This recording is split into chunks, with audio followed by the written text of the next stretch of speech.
Well, folks, as you can tell by the dust, mud season is certainly over. We haven't had rain in a little while, and so I'm out here taking advantage of that, getting the trails back into shape. This is one of my favorite tools to do that with. This is the landscape rake I often use on the channel. This is a 7-foot wide unit. This one's from Farmer Equipment Sales, and one thing that's nice about this, it's got the depth gauge wheels, I think they're called, or guide wheels, and this controls how deep that digs in at the back. And there's 42 tines there, by the way. Weighs 285 pounds. This also has that hydraulic tilt to it, and so with the rear remotes on the tractor, I can lift this up, and if I don't want it square to the tractor, I can tilt it one way or the other with the hydraulic controls, and that's quite nice if you want to move debris off the trail. Sort of like a snow plow, if you will. You can sort of move the material left or right instead of dragging it all the way along.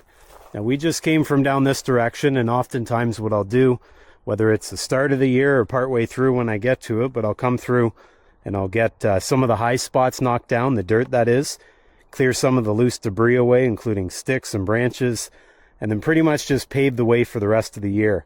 Now, I can come back through here with a land plane, which I often do, but today we're not going to be doing that. We're just going to stick with the landscape rake, and I'm going to take a bit of a detour in this way. And if you haven't seen this before, this is what's left of the red pine forest. This is where the big excavator's been working away here for the last week or so, and they've done one excellent job. They've cleared things away.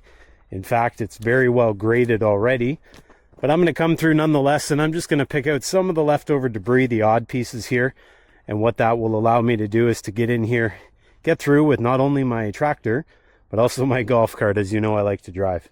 We'll continue on this way. I'll make my way all the way around through the trails here. And my goal is when we're done, we'll have a nice even path, nothing to get hung up on, and certainly something nice to travel down. And as you can see, there's lots of little debris here and there, but not a ton of big stuff. We'll continue up that way, then we'll cross over the other side of the sawmill, and then we have a big open area over there that needs cleaned up. But I think the landscape rake is the perfect tool to get things started. At some point down the road, no pun intended, maybe I'll come in with that land plane and I'll smooth things out.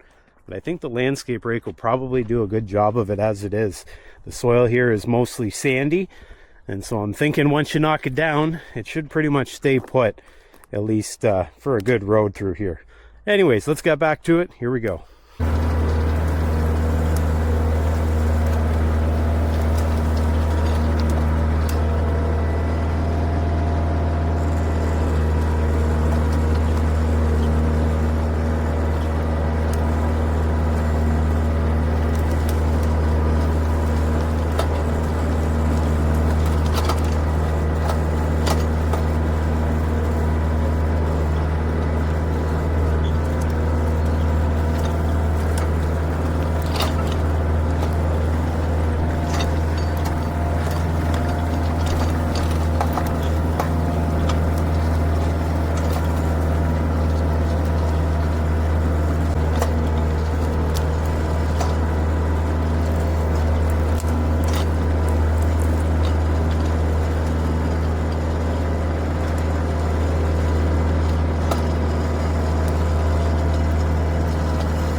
Well, the bugs are getting hungry here. The birds are starting to chirp, and that usually means that the sun is quickly fading, and I'm going to call it quits right there.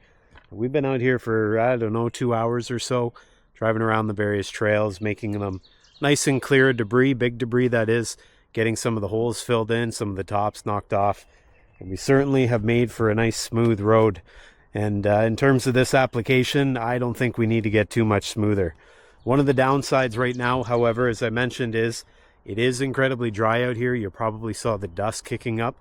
And so my fear is without rain in the future, we're going to have a big risk of a fire. And I would never want to see that out here. That'd be a disaster. So let's just cross our fingers for rain. Hope that puts the dust at ease. And then we'll be back out here very soon, getting some more logs up to the sawmill. Now, in terms of the equipment I was using here today, I don't really know if there's an easier piece of equipment to use for this type of thing where we're picking up debris than the landscape rake. This thing you more or less hook to the 3-point hitch, you figure out the angle you want, and I'm talking the angle of the tines into the ground. You can adjust that with the top link, and then you just drive, and that's really all I do. The odd time I'll stop, and if there's a big piece of whatever in there, I'll knock it out. This though, you know, I don't knock it out all that often. It still works very well even with it in there, and so I don't worry too much about it. But as I said, if something big gets in there, then I'll go ahead and take it out. So as I look out to the forest, I certainly don't see any end to the work that I've got to do. But as they say, one step at a time, one day at a time, and we'll get there eventually. Now, although things look pretty good in terms of the trees that are left, if you look up on a lot of them, they're broke off. So those are trees that are coming down eventually. Likewise, I have some here and over here, and some of the ones that are bent over still, the big excavator couldn't get to it or we ran out of time. I'll be taking those down as well, and we just have to cross our fingers as well that we don't have any major windstorms over the next little while. Now that the trees don't have the protection of the other trees that were beside them, we are susceptible to a big windstorm blowdown essentially. And after the winter that we've had here, followed by the ice storm, I can't really handle another big storm. I need a little bit of a breathing room here so I can get some of this work done. Otherwise, I'm just going to call it quits and take up some other hobby, that's for sure.